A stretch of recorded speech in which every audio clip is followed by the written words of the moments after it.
Y'all check this out. So let me say the quiet part out loud.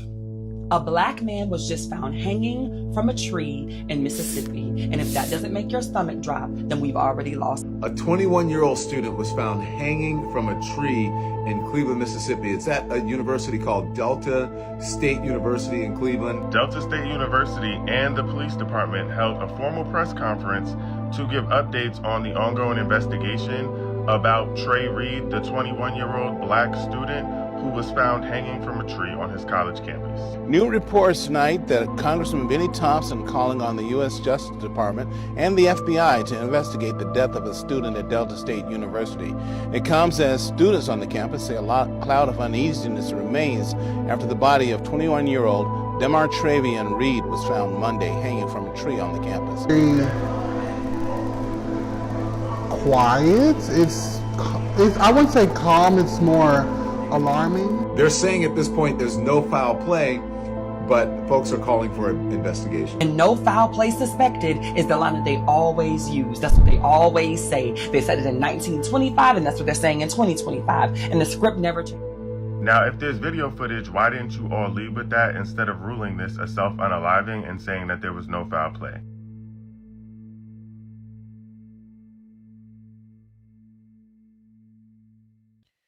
A black man was lynched in America in 2025. Let me state unequivocally that this episode, for us reacting to this story, is not intended to position any person in this story as a member of the LGBTQIA plus community. But Demontravian Reed was a black man, and to that end, he could have been me or any of our listeners or our brother or our cousin or our son. Regardless of his sexuality or ours, we as black men have a responsibility to this man's life. So tonight, I'm opening the conversation up from beginning to end as we answer one critical question. Where do we go from here on Dear Black Gay Men Podcast? And the show starts now. What up, though? I am Jay the Gentleman. That's at JAI the Gentleman on IG. It is Wednesday, so it's time for a new episode of Dear Black Gay Men Podcast. It's still our short, bullshit-free step out of our comfort zone to talk about all the emotional ups and downs along the journey to happiness. Hopefully, this is our midweek reminder of how dope it is to be black gay men and love black gay men. We had a whole show tonight about dating. I don't run away from the fact that we talk about sex on this platform, but I've been attempting to intentionally broaden our conversations beyond the bedroom. But I broke down today. I was sitting right here at this desk writing the script for this when I heard and started doing actual research about Trey Reed. I got mad, then I got upset, then I got sad. And so tonight, instead of keeping all of these feelings all bottled in, I want this to be a safe space for all of us to share whatever may be on our hearts. I have some very specific questions that I want to talk about with the DBGN family. But as always, if you've got an opinion on this topic, join us live on the show by going to livestream.dearblackgaymen.com. The link is pinned in the comments. But first, it is still time for church announcements. Hit it.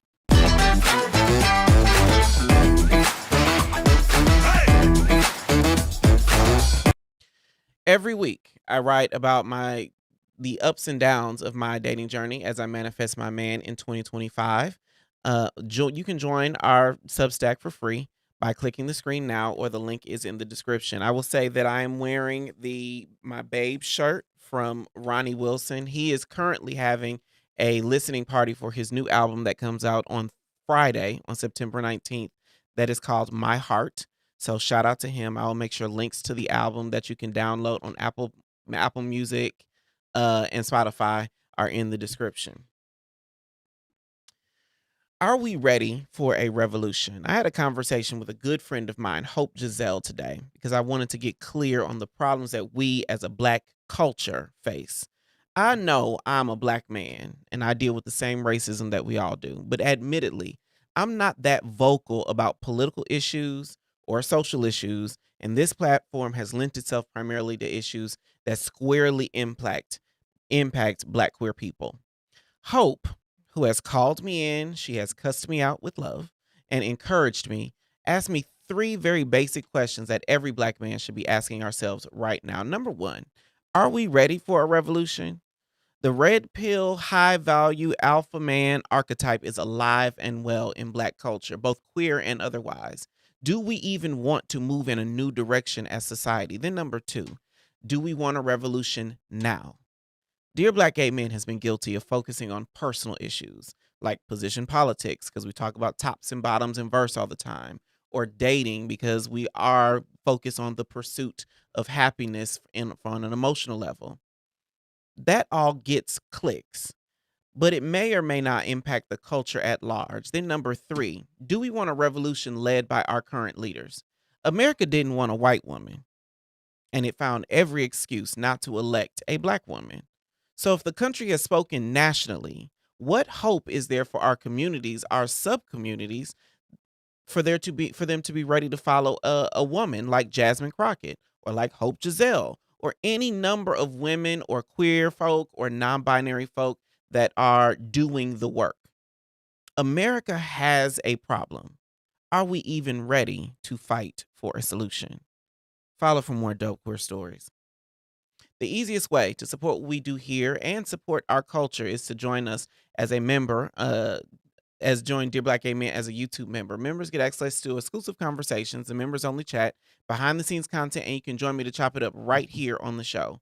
A portion of your membership will be donated to an Atlanta area nonprofit, but that is providing HIV prevention and care in Black gay culture. Just hit the join button below this episode or send a super chat of any amount. For all the latest updates, follow me everywhere on socials at JAI The Gentleman. I am Jay the Gentleman. That concludes our church announcements. Please govern thyself accordingly. We'll be right back. Y'all been asking for it. So here you go. Do the thing. Do the thing.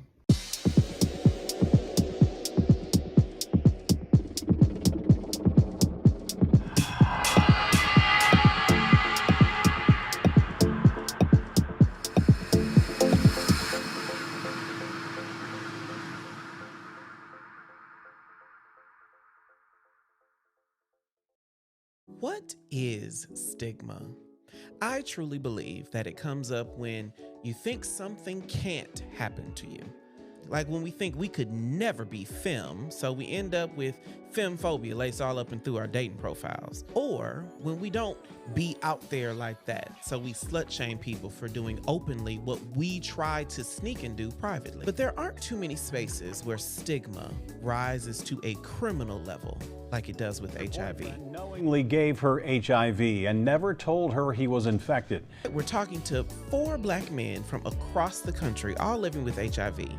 I want to see how stigma comes up in their lives and what we can all do to overcome it.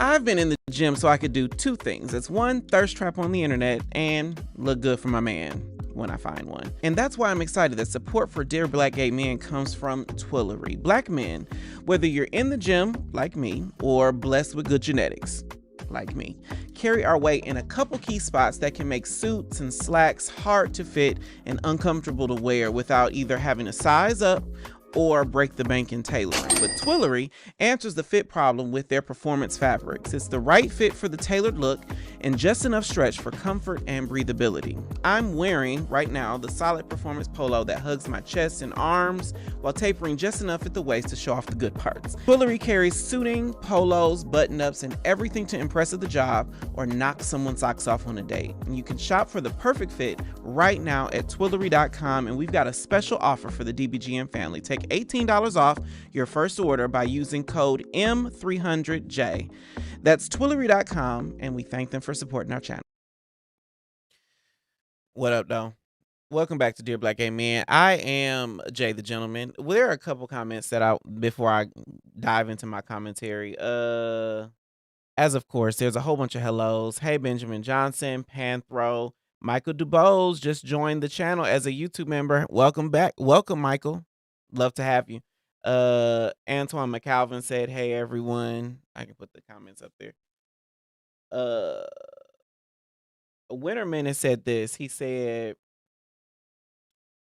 Black gay men have found living in the in-between of so many issues issues a safe space, and then he corrected this, but his comment says it doesn't benefit us to not participate and be educated about things outside of our little bubble. I will tell you, I was sitting right, like I said, I was sitting right here at this desk, and I had to realize that I have contributed to this little bubble. Dear Black Gay Men is about, when I say that it is about love, how dope it is to be Black gay men and love Black gay men, I focus so heavily on loving Black gay men. How do we love, connect in interpersonal relationships, emotional relationships with us? And then somebody's lynched. Mississippi, I'm in Georgia. Mississippi is 2 states away. Delta University is less than 500 miles away. This is not a foreign country. This is not the Congo. This is not, sub-Saharan Africa. This is not India or Pakistan. This is up the street. This is a highway away. This is the same country I live in, under the same president that unfortunately I have to exist under. And I am realizing that this thing, Dear Black Gay Men, has to be bigger than just us. It has to be bigger than dating and who doing the bending and all of that. Yeah, all of that is cute. I love talking, having those conversations. But if we can't move past that to talk about things that are actually important, actually impacting the culture, then I think I failed. And so my conversation today, the reason why I had such a breakdown was not just because in other circumstances I would lovingly call him a little boy. 21 is young. 21 is the beginning of your life. That's just the good part. You haven't even discovered top shelf liquor yet at 21. You haven't discovered, the marvels of living by yourself in America and all the things. So the idea that his life was taken, I am convinced, allegedly, do need to say that, allegedly his life was taken. There is no evidence there is no confirmed evidence or a report or an investigation to support foul play. And the official statement is there is no foul play. I think it's bullshit, but I do have to, my journalistic integrity is on the line here. So tonight, I should get back to my script. Tonight is an open conversation about Trey Reed. Here are some details that we can be certain of that have been released and are publicly available. This week, on Delta University campus in Mississippi, the body of a 21-year-old Black man was found with injuries, lynched from a tree. Authorities initially released a statement saying that it was no foul play, and Black men, as we know, have been historically not the culprit when our bodies are hanging from trees. I legitimately can hear strange fruit in my head. That's what we know.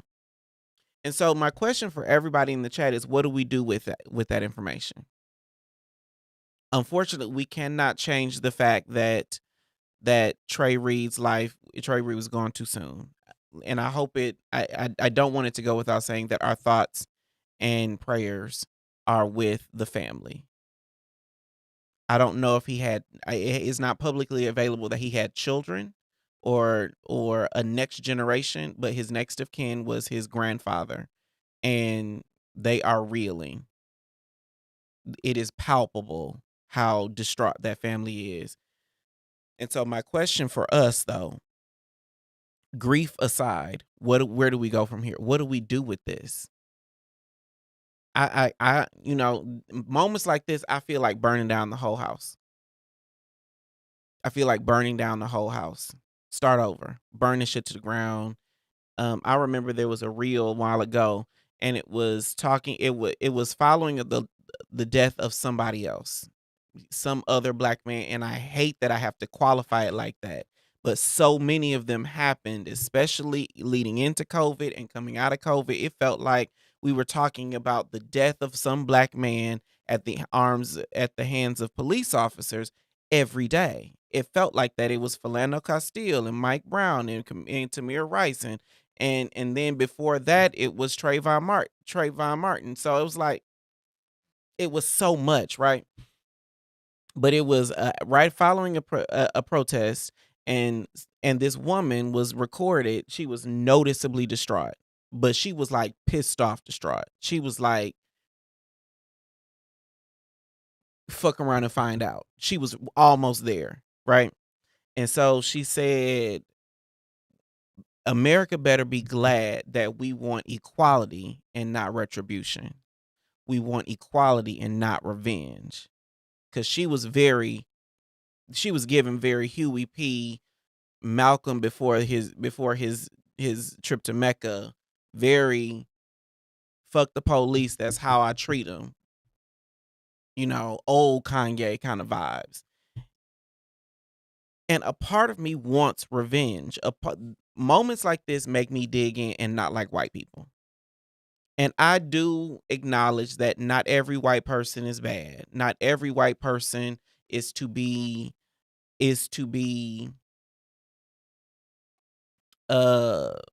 blamed for the woes of whiteness. But I am sick and tired of giving them a pass. I am sick and tired of giving them a pass and being the bigger person. Because in my spirit, when they go low, I want to go to hell. When they go low, I want to burn some shit down. I want to get some black sheets. I shouldn't say that. I do not want to encourage violence. But I want there to be some consequence. And the irony of it, before I get to my next set of questions, the irony of it is they started feeling some consequences with that damn Charlie Kirk. I remember there was a post today that was saying, don't be mad, what did he say? He said something about it's okay to not feel bad about that man dying. And that was the caption next to a picture of a black body hanging from a tree, with droves of white people gathered around it as if it's a badge of honor. It is okay. It is appropriate in my book to not be upset, not be mad, not be distraught, I don't feel anything about Charlie Kirk. There is not one feeling that comes up. Yes, I do appreciate his humanity if he ever displayed humanity, but I don't feel shit about that. What I do feel is Charlie Kirk dies, and it's very, very interesting. It's very, very interesting. Charlie Kirk dies, and then the next week there's a lynching. Again, the journalist in me has to say allegedly, but I think I'm pretty confident that in this group of people, we know better. I am sick and tired. I'm sick and tired, and then I'm sick and tired of being sick and tired. And the part that I kick myself about is I used to be a hating ass black man. When I moved to Atlanta, I was a hating ass black man. I'll tell y'all a little bit about my story. I lived in Dallas, Texas. And Dallas is a very mixed city. And the part of Dallas I lived in, it was right on the brink of gentrification in Deep Ellum, right in the middle of the city. You go across the bridge into South Dallas, you are in black neighborhood, Jefferson, Lincoln High School, all of that. You come over to my side, closer to downtown, you are in Little Mexico. There is the best street tacos in the world were on the corner. There was a lady going through my neighborhood who sold tamales every day. The man selling cold cups in the summertime was a Mexican from Mexico. It was Little Mexico. You go 3 blocks to the one direction, and it is gentrification city. It is high rises and lofts and all this filled with white people and bougie ass black folk, right? So I'm living in this very mixed space. Growing up in the high school I graduated from, I was one of 9. My graduating class was 600 and some people, but there were only 95 black folks in the whole school. 600 people on the roster, and I was in the top 10% of my class. I was number 32. My GPA was so high, I was number 32 of 656 people. So just the senior class was 650 people. And there were only 95 total black bodies in that whole school. So my life before 30 was very much all lives matter. If we would just pull our pants up and speak proper English, we would do better in life. I was a hating ass, uppity ass black nigga. And I hated that for myself now that I know better. And then I turned 30 and I moved to Atlanta, Georgia. And never have I ever been in a space where I went months only seeing black people. I saw black people with money. I saw broke black people. I saw unhoused black people. I saw black people with mansions. I saw trans black people. I saw straight black people. I saw gay black people. I saw bisexual butch queens. I saw DL trade. I saw drug dealing black folks, and I saw business owning black folks. I saw every shape, size, and color of black here in this city. And the only reason I realized it is because I was at Planet Fitness on Wesley Chapel on the east side. And I looked up. I moved here December 28th. I looked up, it's March, and I'm like, there's a white guy. And I hadn't realized I hadn't seen white people in months until here you are, white guy. Immediately I thought, there go the neighborhood. White people that moved to the east side, moved to Decatur, Georgia. There go the neighborhood. That's legitimately what I thought. It wasn't until I was exposed to so many different shapes, sizes, and colors of us that I realized that we came in more shades than what was going on in my hating ass head. It took me doing a deep dive into blackity black before I realized, oh, we are all dope. Every shape, size, and color of us is dope.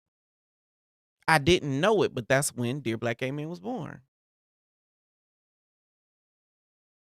That's when I started realizing, oh, we are lit, dope, we are special, we are great just the way we are.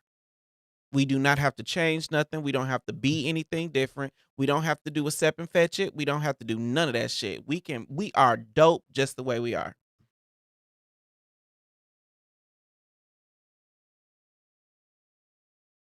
And then Trayvon Martin. And then Philando Castile. And Philando Castile really hurt my feelings because he was making every attempt to comply and he was still shot. Michael Brown, Tamir Rice, and now Trey Reed. They all joined the list of men that didn't have to die. Let me get to some of these comments. That was my story about life. Mr. Witty, I can't go all the way back because I'll be talking about comments the whole time. I do have more questions. Mr. Witty says, moment like this just make me more alert to the stench of evil. It's always lurking in this realm. Earth is not heaven, so keep your head on the swivel. There's a lot of spiritual warfare to come. I appreciate that, Mr. Witty. I have one of my closest friends is a pastor. I count him a friend, a confidant, a mentor in some capacities. He is a pastor, right?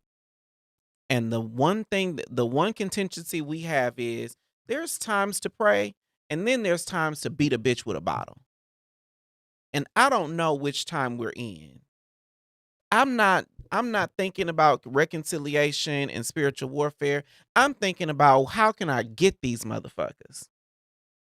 And perhaps I'm a little too raw. Maybe I'm a little too expressive right now because, again, I don't want to encourage violence, but a low-key want to encourage violence. Does that make sense? Y'all feeling me on that? Like, I don't want to say go burn down your city hall, but I also want these motherfuckers to feel something. I want them to feel it. And I have to be mindful about how that comes across. But also, I got to be honest about what I'm actually feeling. Rolando says Charlie Fuckboy used dehumanizing language on the regular. When you attempt to dehumanize someone, that only one that loses their humanity is you.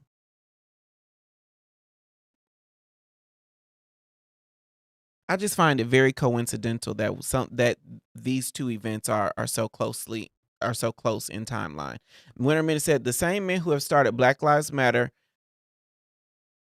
didn't identify as gay from my understanding, but we still understand Black Lives Matter. Being gay doesn't accept us from racism. I think that was exempt us from racism, but I absolutely agree. And that leads me to my next question. Thank you for that, Winter Menace. The leaders of these movements, like DeRay McKesson, who is amazing, is queer.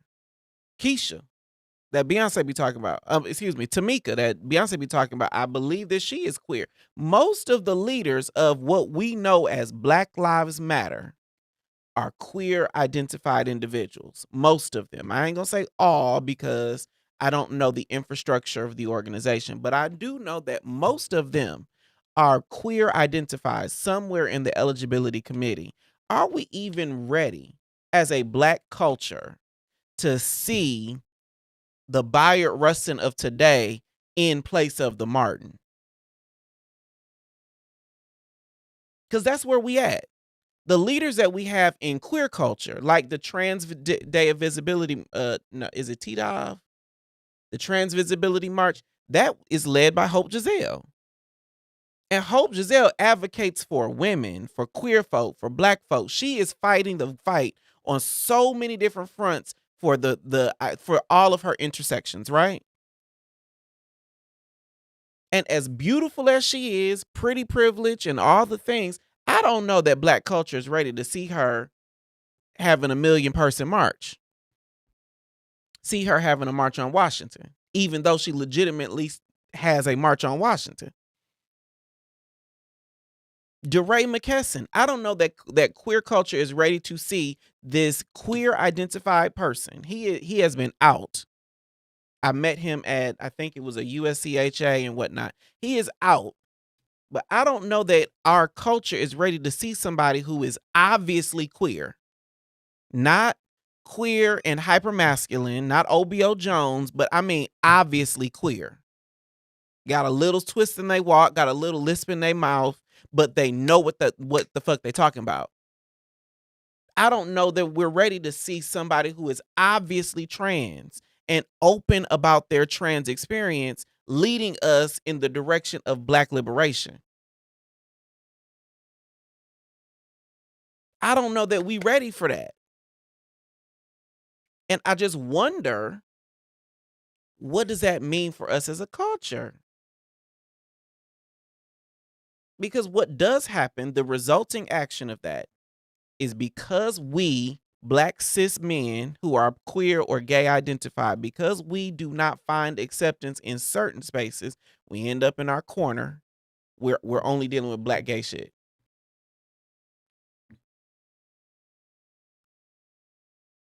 Benjamin Johnson just said, Jay, we have always been a part of real fights in America. Changes always came because of some queer or woman or person of color, often all in one. You are absolutely correct. Most of the change on every front, socially, culturally, artistically, everything, most of everything and everybody moved because of somebody who either looked queer or was queer. For instance, give you a totally unrelated example. The 90s that I grew up in were dominated by Missy Elliott, and she was presumed to be lesbian for a long periodically time. Just because of how she dressed. DeBrat. That's who I covered it. I told y'all about Tevin Campbell. Like the advances, the most lit parts of Black culture have been on the backs of queer people. And it's always been the case. Just like the March on Washington would not have happened had it not been for Bayard. It would not happen. had it not been for a black gay man. James Baldwin, Audre Lorde, Nikki Giovanni, all of those people, Langston Hughes, queer people, changing the world, Marsha P. Johnson, all of these people changed the world. But now, fast forward 50, 60, 70 years, now it's not Bayard standing behind Martin, because Bayard is out in front. And in my experience, that is to the detriment of the movement. And I just wonder, are we even ready for that role to have been reversed? If Bayard and Martin were today, I guarantee you Bayard would be the one with the microphone and Martin would be the one praying for Polk in the back room. And back room is not intended to be a pun thing.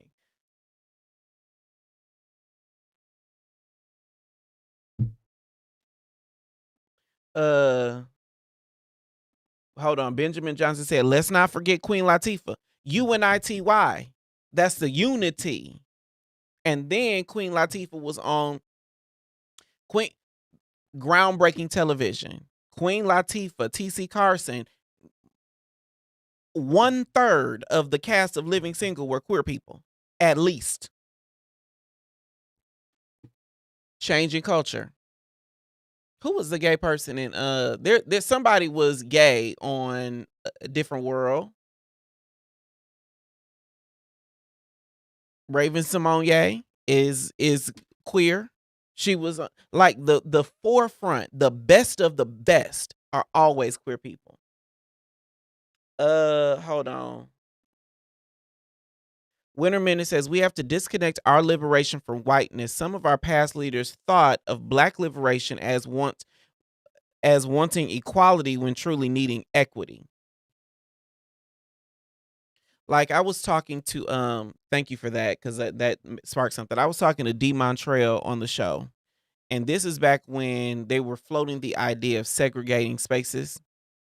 I mean, one thing about this administration, and I don't want to give the president, the federal government, any credit for anything, but one thing about this administration is they are very good at everything everywhere all at once.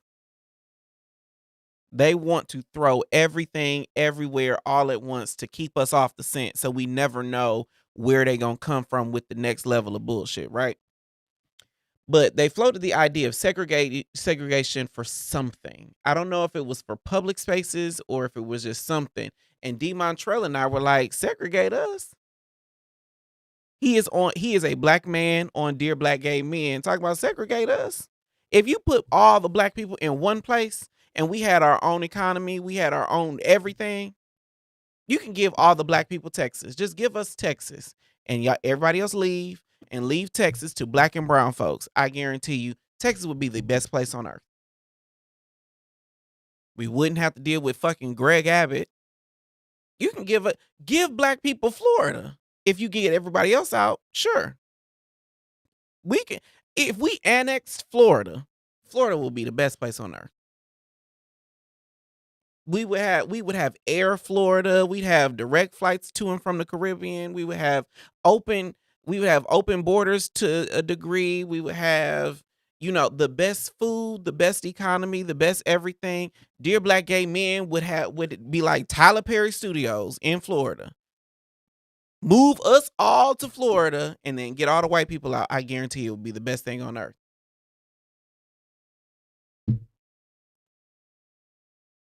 You can't make me argue against segregation. I remember Oprah had there was this iconic picture of a black man drinking at a white only fountain, and he was also, I think he was either in SNCC or SCLC, but he was a freedom rider. So he went to the South to sit at the lunch counters. No, not freedom rider, but he sat at a lunch counter. He did a sit-in. And they were fighting for equality, like Winter Menace was mentioning. They were fighting for equality. But he got up there, whatever happened, he finally got some food, and he said this was the lousiest meal ever. In my head, fuck the whites only. I don't need none of that bullshit. I don't need nothing from them. I will find the better black version 10 times over. What do I want some white people chicken from? And a white people sandwich and a white people. What do I want that shit from? But we getting off topic because again, the inciting action for this conversation was Trey Reed losing his life. Regardless of how he lost his life, the fact of the matter is a black body was hanging from a tree. And as Hope Giselle said in the intro video, if that doesn't make your stomach drop, we've already lost. We've already lost. If that doesn't resonate through all of our bodies, if we don't feel that in a deep and personal way, then I guarantee you there is no, we are so far gone that I don't know what course correction could look like.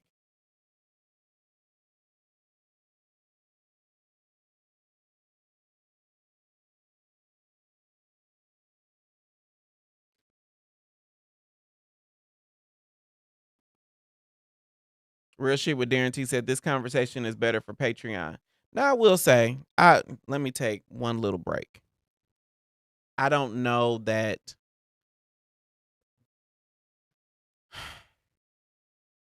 no, I ain't gonna touch on that yet. I will bring that up a little later in the show. After when we comment to no comments. Let me put a star next to that one. I'll get back to that one. Real shit with Darren T. Rolando DD said my ideal segregation would be the kind that is diverse and inclusive. My ideal everything.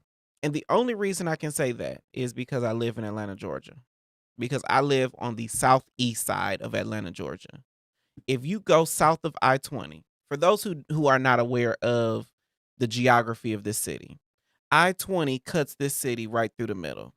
You go north, that's white people. Midtown, downtown. You go further north, it's like Buckhead, Sandy Springs, Alpharetta, all the white people places, way up north. You go south of the city, that is Castleberry Hills, that is the West End, Clark Atlanta, Morehouse, Spelman, all of that is just west and just south of I-20. Well, technically it's on I-20 because the West End goes a little bit over, but west and south of I-20 is where the black people are. You keep going south and you get the college parks, the airport, all of that. And then you keep going further, you get like South Fulton, which is the blackest city in the country. You get, the Conleys and Ellenwood, and I live on the south side of Decatur, Georgia. This studio is on the south side of Decatur, Georgia. And Decatur is the same way. You go on the other side of I-20, even in Decatur, not even in Atlanta proper, but even in Decatur, it's quote unquote incorporated in Decatur, and that's where the white people are. But you stay down here and you get JJ's Chicken and Fish. You get black folk that have big houses and little houses, black folk that have apartments and are unhoused, black folk that have money and don't have money. Everything black is either west or south of I-20. And so I was saying that because of the community that I live in. For instance, my mother's community, of course I won't tell you where it is, but my mama's neighborhood houses are $500,000 to $1 million easy. Big, beautiful houses, big pieces of land. Every person in that neighborhood is black. The neighborhood across the street from hers is a gated community, same situation. $600,000 to $1 million, $600,000 to $1 million. Every person over there is black. The neighborhood to the left, significantly smaller houses. Everybody there is black. My sister who lives, 15 minutes one direction. My brother who lives 15 minutes another direction. Me who has lived all over this area. Everybody that I connect with, every place that I have lived in South DeKalb, black. To a degree, commerce aside, economics aside, I have lived in spaces that are homogenous black spaces. Never once has my car been broken into. Never once has my home been vandalized or broken into. Never once have I feared for my life sitting out on my front porch at night or during the day. Never once have I had, because the irony is, in black spaces, we all got a pistol. My apartment building, there are 8 units. 4 on the front, no, 10 units. 4 on the front, 6 on the back. And one day I said, I think my dog got out. And so I knocked on everybody's door. And it's like 7 o'clock at night or in the afternoon. It was during the summer. My dog got out, knocked on everybody's door. I wanted to let him know, because he's a big dog. But I wanted to let him know, hey, got it under control. He won't be off a leash. If there was a problem, you can let me know. Don't need to involve the property management. And everybody was like, I ain't even know. Every single one of them had a pistol. How do I know? Just came up in conversation. Have I ever felt at risk of gun violence? Nope. Have I ever felt like, somebody gonna do something? Nope. But I go to Midtown and all of a sudden my car getting broken into. I don't know who does it, but integrated spaces welcome a different kind of energy. I don't know. I wonder if the Trey Reed story would have happened at Jackson State. I wonder if the Trey Reed story would have happened at Florida A&M or Albany State University or Fisk. I wonder if the Trey Reed story would have happened at, Hampton or Howard.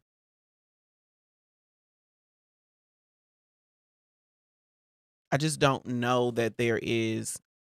The only reason I'm stuck here is because Winterman is very intelligently added equity versus equality. And I think we wanted to break down that generations ago, or maybe a generation ago, we wanted to break down these barriers and allow black bodies to infiltrate white spaces. But I don't know that that was the case. I don't know that that was necessary. I wonder if the Trey Reed story would have happened in our spaces. I ain't never heard of Delta University, but I know Jackson State. Delta University is in Cleveland, Mississippi. Didn't even know that existed. Jackson State is in Jackson, Mississippi. I wonder if the Trey Reed story would have happened in, as backwards as Florida is, I don't know anybody on Florida A&M that would have allowed somebody to even be in a position where they could be taken up by a group of white people. I'm assuming a lot, allegedly. Let me say that. As backwards as Texas is, this would never have happened at Prairie View or TSU.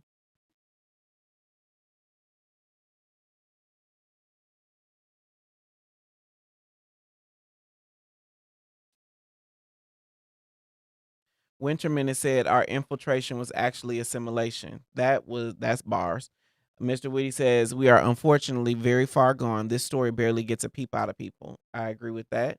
Benjamin Johnson says, let's not forget HBCUs went on lockdown because they had death threats right after Charlie was killed. They were targeted out of retaliation, and these folks try to justify.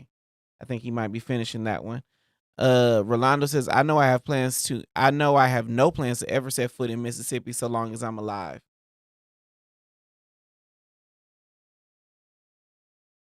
Mr. Whitty says, people have been interested in covering this enough for me. I'll say that. Haven't been interested in covering this enough for me. So now that comes to my next thing. Real Tea with Darren T say, so how about we ask black gay men come together first, and then we move out and work on building community, because low key, a lot of black gay men are not aware of what's going on or don't care.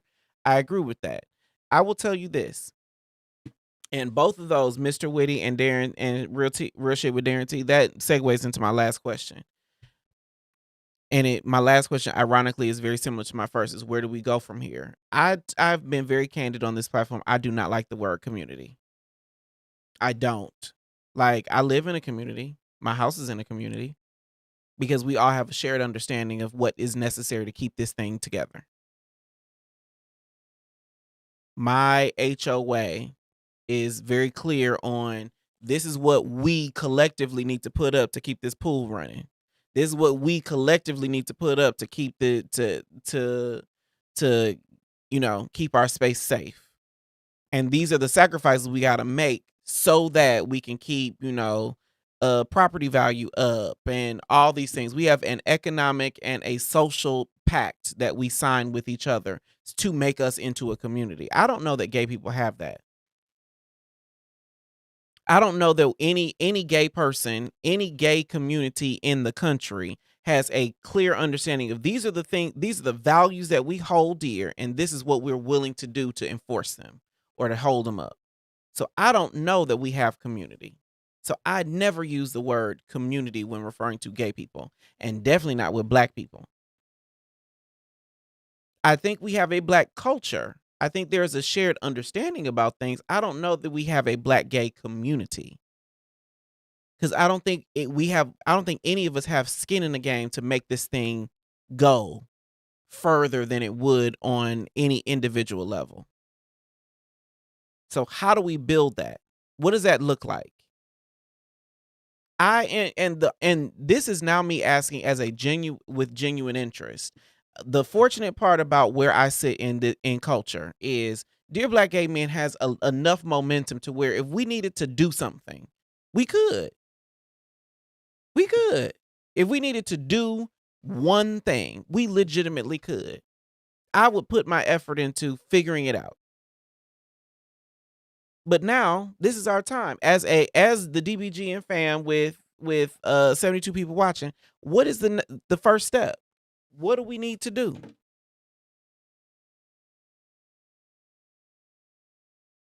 And I don't want to, and let me be clear, I don't want to hear pray. I don't want to hear be together. I don't want to hear that bullshit. I'm not, prayer works. Prayer changes things, but prayer without work is dead. Faith without work is dead. I got faith that God is in control, but now what is the work? Help me understand. As a group of people, as predominantly black people, predominantly gay folk, predominantly men, what is the one thing we need to do right now so that Trey Reed's death is not in vain? I can't control straight folk. I can't control gay folk, but I can create opportunities. So what is it?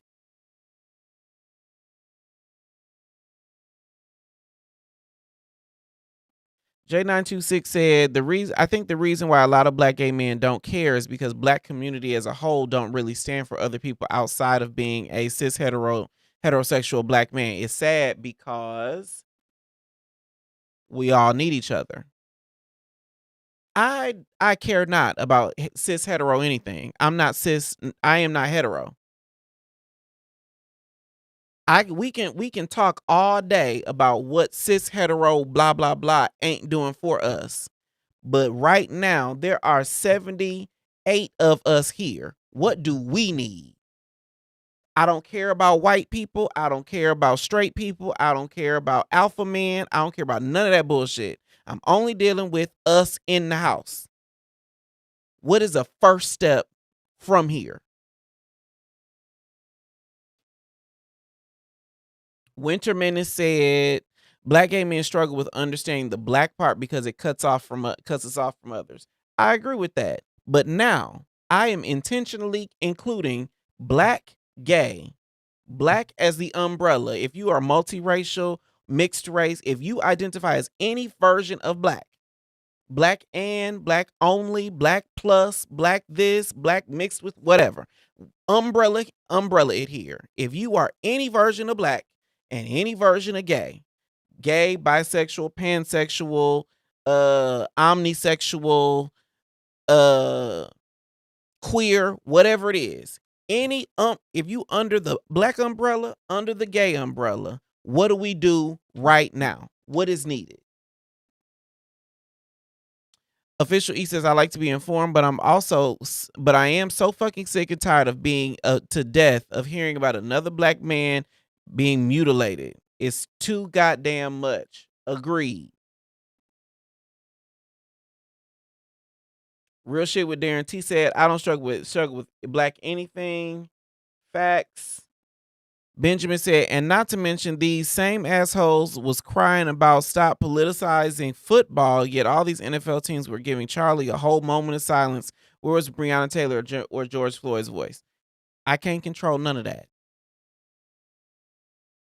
I respect it, I see it, and I understand the double standard that we're creating. That Colin Kaepernick kneels, all of a sudden it's Armageddon, the sky is falling, and that man goes without playing football for the rest of his career, or at least to date. But then Charlie Kirk calls for certain deaths are justified to protect the Second Amendment, and all of a sudden he flags flying at half staff, and we get moment of silence during a football game. It does not equate. It does not compute. But the flip side is, if there was a Negro League, I don't think anybody would be watching it. True T. You ain't got to watch the Buffalo Bills. You ain't got to watch the Braves.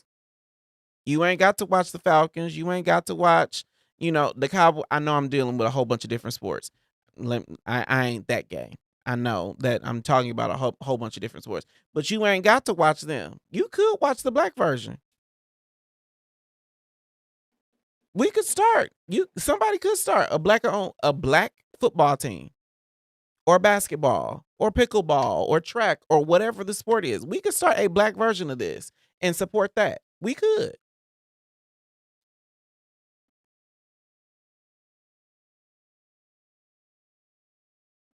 Antoine McCalvin said, we need to be supporting each other as a whole. What does that mean, and what does it look like? Give that something quantifiable. We need to do this. We need a black, gay, something. Support. Anybody can support anything, any way possible. But give me something that got some meat on the bone. Winter Minute says, it means we would be holding those in our own gay culture accountable for racism, no matter how uncomfortable it may be. Now that I agree with. I mean, I agree with everything everybody's been saying. But all of these but everything I have read feels very individual. We need to support somebody. We need to hold people accountable. That is what Winter Menace can do. That is what Jay the Gentleman can do. I can support Ronnie Wilson with his album. I can hold gay people accountable when they slide in my DMs. But those are not cultural moves. Those are me living my life. What is the cultural move that we need to have? Mr. Wee says, I can't with the Southern gun culture. I'll be in the North cheering on boys fighting for a revolution. I'll see uniforms. We need to protect ours by any means necessary at this point. What does that look like?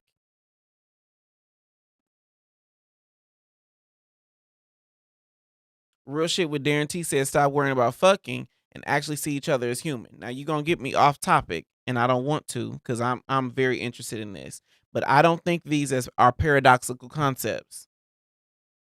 I think I can love you as a person and love you as a sexual partner. And I think we cannot demonize one struggle for the other, because that is what everybody else does. People say that we need to stop fucking so we can love each other, so we can see each other as human. But everybody else is saying, I don't want to do that. We are too far on both sides.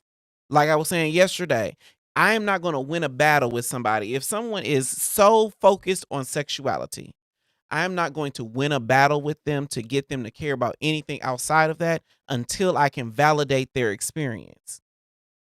Until I can at least see that this thing is important to you. And for a lot of us, fucking boys is very important to other people. And the second that I start saying, stop doing this thing that is important to you, I've lost them. I just know that from, talking to a whole bunch of people.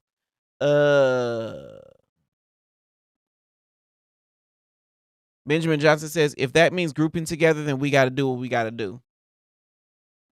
Antoine McAlvin says we need to come together. I agree. But what does that look like?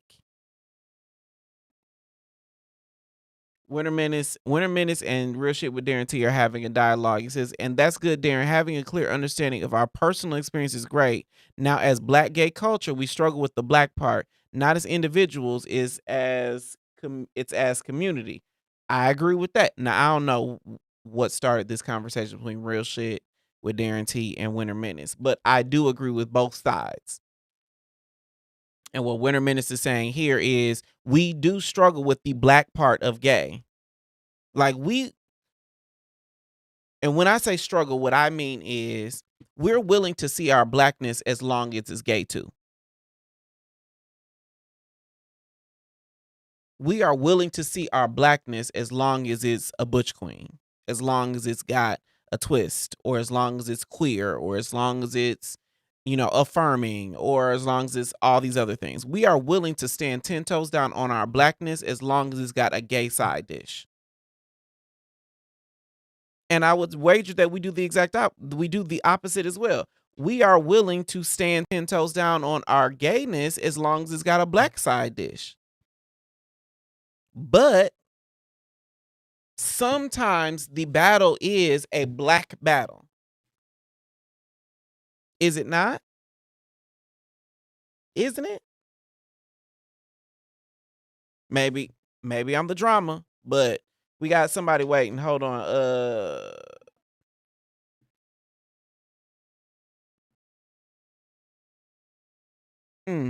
Okay. Hey, what's up? Where you from? What's your name? Hi, I'm Darren T. I'm from Hey, Detroit. hey, Real Shit with Darren T from Detroit. Detroit, what? What up, though? I can't say it right. I always say, "What's up, though?" It's okay. It's okay. I love it however it comes out. Tell me uh-huh. what's your question or position? Not Well, not sexual position. I don't mean it like that. see, no, I'm playing. Let me stop. I was just mentioning. I was gonna just talk about the whole thing where I said that we need to stop worrying about effing each other so much and actually be in community. Because I will say that if it's a party going on, the girls will gather. If Yes. it's something hot going on, the girls will gather. But if it's Yes. for an actual, like something that's important to have to do with us on a real level, where are the girls? Where are they? Um the only I agree with you. I'm on the same page. When it's like Pride was here 3 weeks ago or whenever it was. The girls don't mind coming out, spending money, booking flights, traveling across the country for Pride because they know that it's gonna be some boom bazooka Joe going somewhere. Like The debauchery of it all. the girls will fuck down. But all I'm offering is we do not you don't win. In my experience, just as a person who talks to people, you don't win somebody if we start out on the opposite sides of the conversation. If you saying stop fucking and be in community, and I'm saying but I want to fuck though, somebody got to stand in the middle. Well, the thing is like, why is that more important than having a community? Why is that more important than anything else? Like, why is that it take precedent in people's lives, but making sure like Winter Menace and Rolando or you are good, or like being there to defend somebody when they need it, like being there to support people when they need it. Like, why is that like an afterthought? That's my whole thing. It's like everything is an afterthought, but you got to make sure I'm gonna be where I gotta be, or be with who I need to be with to get this done because I gotta bust this nut. And that's just like, But I will offer I a don't lot know. of us don't know any other way to be. Exactly. A lot of us do not have experience being cared for, being with someone being concerned about our well-being, with someone being interested in how we are feeling and our wellness. A lot of us do not know that. And so what You're happens 100% right. and so what happens is if I don't know how to express my concern for you, lest I'm doing it with my dick or my ass, that for a lot of our culture, they are conflating those two things together, saying that I'm concerned with you, so let me fuck you. I'm in community with you, so let me fuck you, because that's all they know. I was that guy. It sounds like we need some healing going on before we Oh try to yeah. even have community. I mean, like, Oh yeah. uh, yeah, yeah. I think But like, let me ask you this. Let me ask you a different question. When yeah. is the last time somebody that you've known less than 6 months asked how are you? Like actually asked, how are you doing? I'm trying to think of like somebody who I may have met within the past 6 months, but let's just say like in general with relationships. Um, most of the people I meet, like from the bat, they kind of once you get to know them for like a couple months, they share concern like worry and things like that. Especially because I have like anxiety and stuff, so they be like, "You all right? You good?" Um, so for me Do you personally, feel like it's a deep rooted concern, or is it just are you good? it's more like, "Are you good?" Yeah, like, "Are you good?" Like Yeah. the question that I ask people is how's your spirit? And Mhm. that always catches people off guard because because no one ever asked that question. And oftentimes when the reason I ask that is because a lot of us never even check in to see how our spirit is doing. Who got time for that? We was out here trying to make money. We was out here trying to pay these bills. And This for some regime of is us, we trying to out here break us trying to down every day. for some of us, we out here trying to fuck. Like just like you making money and paying bills and all these things, a lot of people qualify sex as just that big a priority in their life.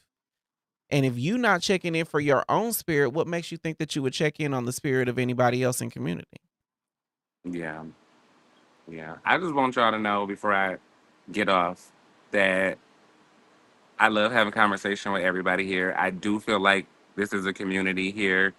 Um, and I just want y'all to know we are much more than what people have told us we are, and we deserve more than what people have told us we deserve. And they are out here really just hanging people from trees like they did back in the day. Yes. And just make sure that people know where you are if you're alone or where you're going, or like if you ever feel unsafe, make sure you have like some sort of measures to take to reach out to people and let them know if you feel unsafe, like send your location to people and things like that, because Yes. it's no telling what these people are going to do because we have a target on our back for no reason. We The do. sheer fact that we just better than everybody else, that's why. We do. I appreciate your real shit with Darren T. Thank you so much for all the way All from right. Detroit. All right, Jay. Bye. All right. All right. Bye. Okay. We got another caller.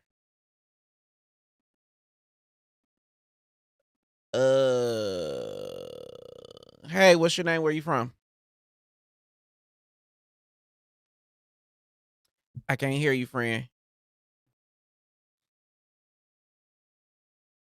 And it says the guest has muted themselves. I can't unmute you. You got to do it.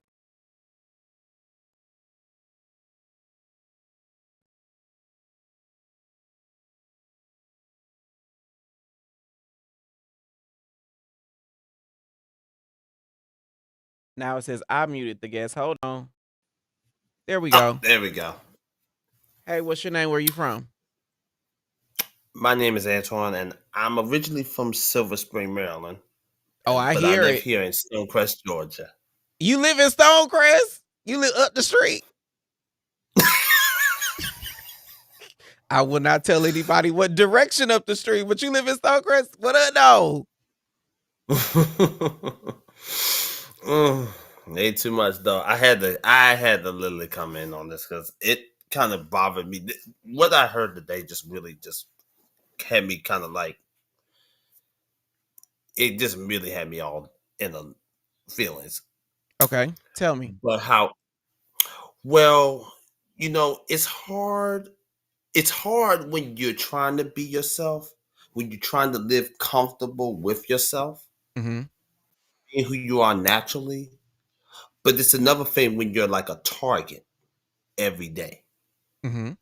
like a walking target every day. When And what is the self you're talking about? Are you saying yourself like as a black man or yourself as a as queer a, as a, person or as a what are black you man, thinking? yes, as a whole, because when you're out every day, sometimes you don't know. You just don't know, Yes. which is why you have to have your guard up every day. It could be Yes. any given time that you could be. Does And is that tiring? it's not only time, it's draining. Some days it can leave you in a big depression. It Mhm. can lead to a high in the depression. And you don't even know if it's gonna be an escape, if you're gonna be able to get out of that. You Let really don't know. let me ask you this, Antoine. How is your spirit? Like To right be here, honest, it my is Wednesday, September 17th. How is your spirit?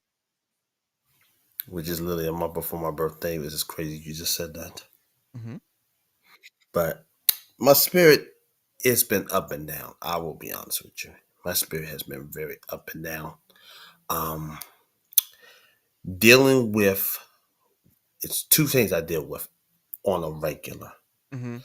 And so some of y'all that's in the chat, you might can relate. I don't know, but I'm just putting it out there. Being raised in a whole Christian in a Christian family, particularly a lot of women, is Mhm. 10 times harder when you can't be yourself. Yes. You're faced with backlash. You're faced with that you. It's like you're limited. It's like you can't even live like you're 35. You feel like you're living at 15. Yes. Let alone they ain't got to they ain't got to 21. So it's 10 times harder. It's very hard, and a lot of us, and this, and just for me reading one of the comments about how it's harder being raised in the black family, it's very hard. Mhm. You look at everybody else; they have it much easier. We're the only ones that still don't have that can't even be us, and so it's like sometimes you want to sit there, you want to say to yourself, why do we have to continue to deal with this every day? Why do we have to continue to live like this? Why do we have to continue to go through the same thing with 24 hours, 7 days a week? It's Mhm. like it keeps repeating, it's repeating. Like, when does it stop? Do you ever feel when do you get when do you specifically when do you get to rest? Like when was the last time you felt like I can take a load off? To be honest with you, the only time I ever had that happen, the only time, the only time I had that happen was when I was dating my ex. Mhm. When I went down to my with him to Miami, and I got the chance to finally get to the beach, was when I could finally just feel some peace and some tranquility. Because every other time I can't even get that. I don't get that opportunity.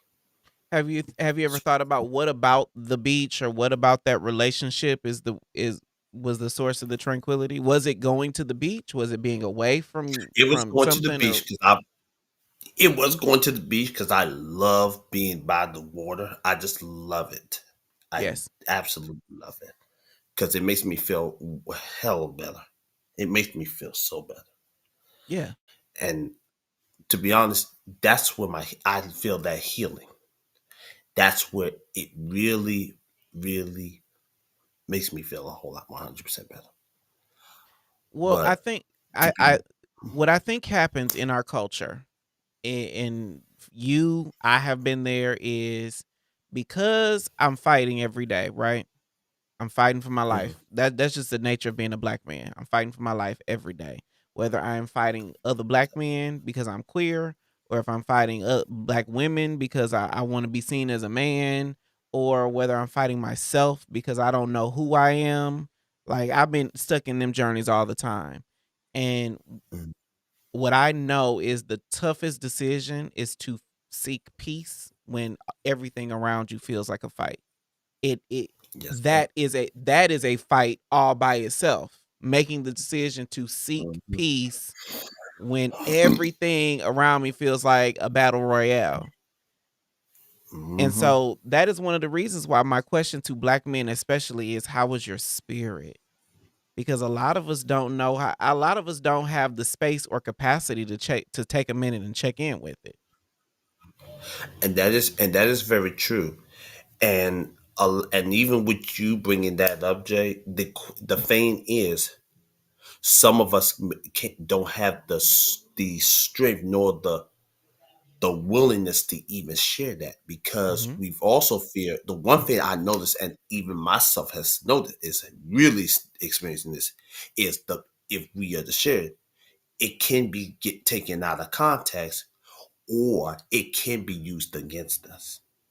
Mistaking your kindness for weakness, Exactly. or And mistaking your vulnerability for weakness. it opens up the vulnerability. It Yes. really opens up the vulnerability. So then it's scarring you even more inside. It's gonna Yes. scar you even more. And I know, and the only reason I can say it, because I've went through that. I've literally went through it. I'm still dealing with it now, but I know what it is. I know exactly what it is. Well, one thing I will say for you specifically, Antoine, right? Yes, Yeah, you Antoine. said it right. That's correct. Uh, That's correct. the one thing that I will say is, you would be surprised. You specifically would be surprised at how many of us in this chat on this channel that watch this show that just exists as black queer people are feeling the Mhm. exact same way that you are. We have the same fears of, I don't want my vulnerability to be taken advantage of. And so let me just hold everything so tight in here, Mhm. because then at least my feelings will be intact.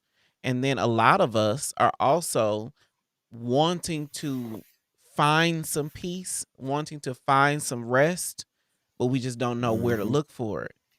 I'll tell you for me, what I learned for myself is, I was a very hypersexual person. And what I realized is, when I bust a nut, there's like a 2-second window where I feel like I can just take everything off and be myself. Like that 2 seconds of a climax. And so what I would do is I would seek out that same 2 seconds over and over and over and over and over and over and over again, cuz that's the only place that I found it. That's the only place I found my beach or my water or, my rest. And it Mhm. wasn't until I learned, what about these experiences am I actually chasing after, that I can start pursuing peace on a different level. And it sounds like for you, you've at least figured out that water is where you get it from. Now the hard part is Exactly. getting to water, because we live in, I know where Stonecrest is, and Mhm. we landlocked here. Like, we 4-hour drive any direction to get to some water before you get to a beach. But there might be opportunities for that. Maybe that's what we need. Maybe we need a beach trip. The DBGM need a trip to the beach. Maybe that's the answer. I don't know. But I'm saying, what do we need to do? And maybe that's it. Antoine, I will say thank you so much for the vulnerability, at least to share even this much, because you would be surprised at how many people will be changed just by hearing you say what you're going through.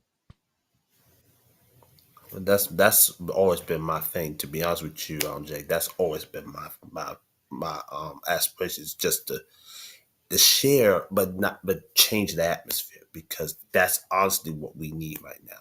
Mhm. And as I was writing, I know you might have seen what I was saying. I feel like what just happened here is just the start of what is to be. I feel like Yeah. it's just another reason why we have to bring the unity back. Yes. Because if we don't, then it's just going to continue to repeat itself. It's going to be a repeating cycle. I And I think I that, would dare not want to see none of us want to go for that. I would dare not want to see any of us go for that. and I will That's add to painful. that. I'll add to that because I do have to take a break, because I still got to pay these bills. But I will add to that the beauty of having the vulnerability to share is you, Antoine, just like I hope I do, are creating space for other people to say that it's okay to share here or in their lives or however, and there is some healing, that there's at least one step you can take in the direction of healing. Because one thing that Trey Reed showed me is that we are broken. Our culture is broken, Yes. the system is broken, America is broken, everything is broken, and I hate the fact that it took somebody losing their life to wake somebody up, even if that somebody is me. Even if the somebody is That me, I hate that it took Trey Reed's life to have this conversation. But I am glad that we are now having it, and I just wish Trey was still here to hear it. I wish he wasn't inspiring us on this level from the other side. I I appreciate you more than I can express, Antoine, and I thank you for diving into the comments and joining me on the chat. Thank you so much, and thank you for your platform because Thank, it's helping me in a tremendous way. Thank thank you. you. Keep doing what you do. I appreciate it. Don't make me cry. Don't make me cry. I'll talk to you later. All right, teammates. I think it is time to take a break. We will be right back. What up, y'all? I need your help. There's this new feature on YouTube that can help us grow as a channel. It's called Hype. It's free. I've seen it work on small channels just like ours, but it only works if we all do it. Antonio Speaks is a channel that I follow. He started at 20K subscribers when I hit the subscribe button, and I've seen him get 1,000 new subs in a day, hundreds of thousands of new viewers. On YouTube, right next to the like and share, there's this new button called Hype. The more a video gets hyped, the higher it will rank on YouTube. The higher we rank, the more people get to see our content, the faster Dear Black Gay Men continues to grow. Like this video right now. When you see Dear Black Gay Men content on YouTube, even if you've watched it already or attended the live, like the video, drop a comment, and click the hype button. I appreciate y'all more than I can express. Let's get to 20. What up, though? I am Jay the Gentleman, and I host all the craziness that happens right here in the back room. As far as I know, we are the only queer-led podcast that has its own studio in Atlanta. We party in the back room. We have a Kiki in the back room. Get that gooch licked on or something. Like, figure it out. Like, We have a cocktail in the back room. oh, that's really good. That's what she said. And we grow in the back room. Every time y'all are here, every time you're here, you say something that I'm just like, that really happens? If you're in the Atlanta area and want to join us in the back room, visit dearblackgayman.com/tickets to see what live shows and events we have coming up right here in the back room.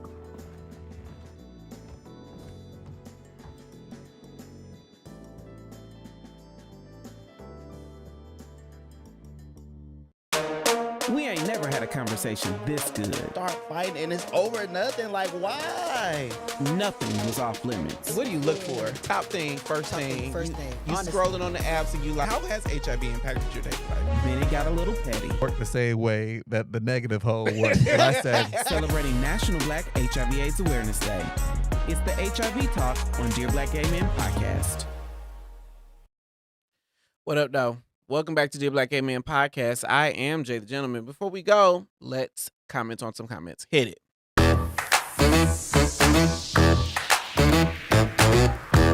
Remember, the comments keep the conversation going through the roof, as we have seen with Antoine and Real Shit with Darren T. If you want to add your piece to the conversation, just go to livestream.dearblackgaymen.com to join me live on the show. I will say a couple comments that came in shortly, or just recently, is Screen Gents asked, so Trey Reed was LGBT? No, I do not know that to be true, but he is a black man. And this conversation was inspired because the life of a black man was lost. And I want to make sure that that Dear Black Gay Men is not just isolated to things that only deal with black gay issues. He is a black man, and I truly believe he could have been my brother. He could have been my nephew. He could have been my uncle. He could have been anybody. He could have been me. And regardless of his sexuality or ours, it is our responsibility as a culture, as Black culture, which Dear Black Gay Men is a part of, to stand in the gap for his life and ensure that it was not lost in vain. Couple comments that I want to touch on. Real shit with Darren T, who just came to the show. He said that this is a conversation for Patreon and not for YouTube. I think this is a great time for me to double tap there. My question for y'all is, we have YouTube memberships, which is thriving in abundance. I don't know that. My only concern is I don't want people to find us to have to leave one app to go to another to watch content. That is why we have leaned on YouTube subscriptions as opposed to Patreon. But which would you prefer? Every season I tend to ask that question, and every season it flip-flops. Like, for more involved conversations like this, or like if we did an after show, or if I had a guest, or we did something, like, where would you want that to air? Would you prefer it to be YouTube memberships, or would you prefer it to be Patreon?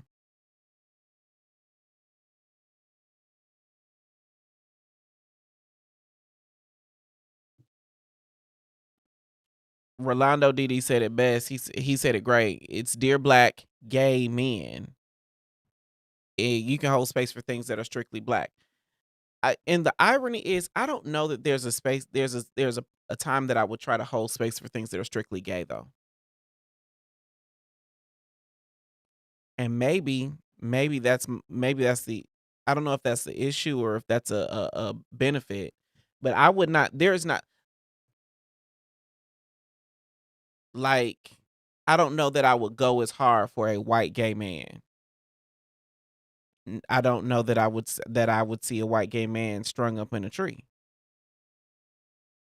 And I don't. And am I the drama? Like, is that a problem? I don't think it's a problem. I don't know that I would. I think that white people have enough parts of society that are advocating for them to where I don't have to.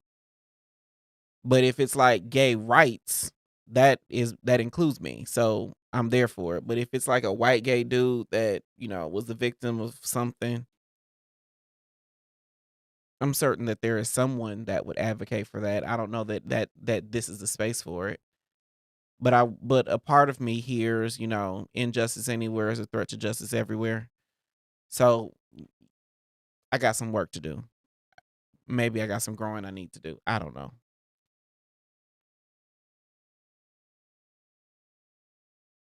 Couple comments came in. Michael McGee says staying on YouTube makes sense. This Rolando responded, the same with things that are strictly gay. Both identities are yours, ours. I think that, but I do have me personally, I have a different feeling about things that are strictly gay. I do not know that I would create a whole show about a slight to a white gay person. Y'all let me know if I'm the drama there. Like, am I the problem? Am I the problem? If Trey was, no, I don't want to speak death to anybody, but let's say there was, some offense that a white gay person would, dealt with because of his gayness. I don't know that my black gay body would have have as strong a reaction to it. Does that make me the drama?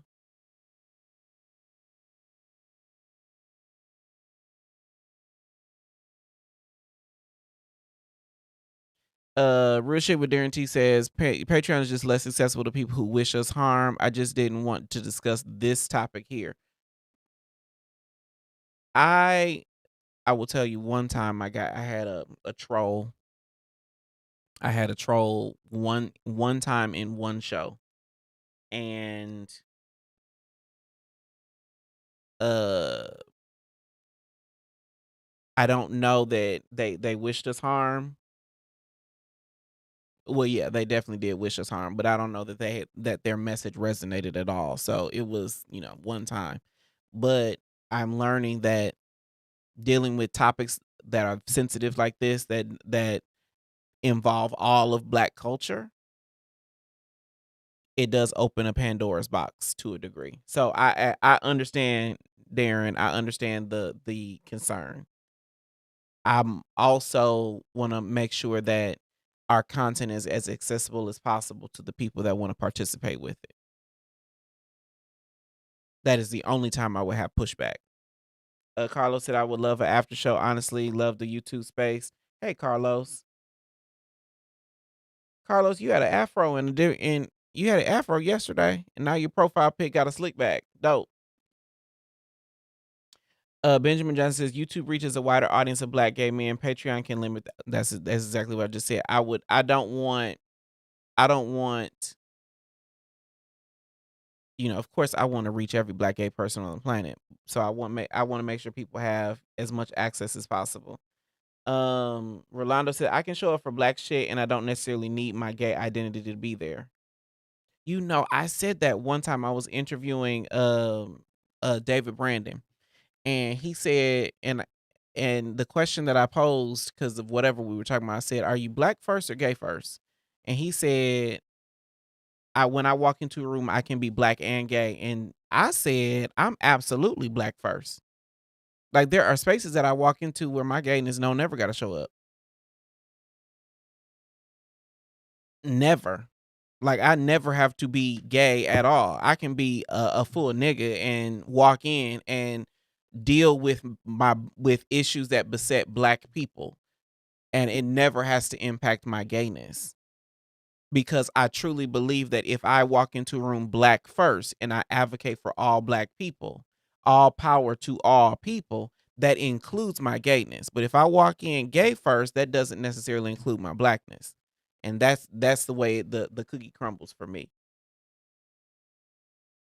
Rolando says, but I'll never show up to gay shit without my Black identity on full display. That's non-negotiable. Agreed. Screen Gent says, yeah, white gay men have plenty of resources. I agree with that wholeheartedly. Jay, it's okay to have space strictly for Black gay men. Also talking about Black issues as a whole, you're doing fine, Jack. Thank you for that. I appreciate it. Rolando says, you're not the problem.